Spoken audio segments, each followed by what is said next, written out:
قلنا زمان فلما نسوا ما ذكروا به فتحنا عليهم أبواب كل شيء.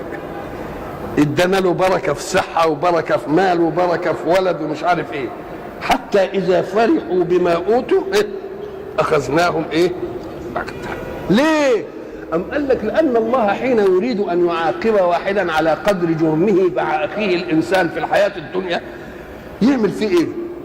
إن أخذوا كده من أول حاجة تبقى الأخذة لينة، إنما يروح ممليله بقى زي اللي مسك واحد كده وعمال بيتشكلوا يا بعض، قام مسكوا ايه علاه كده.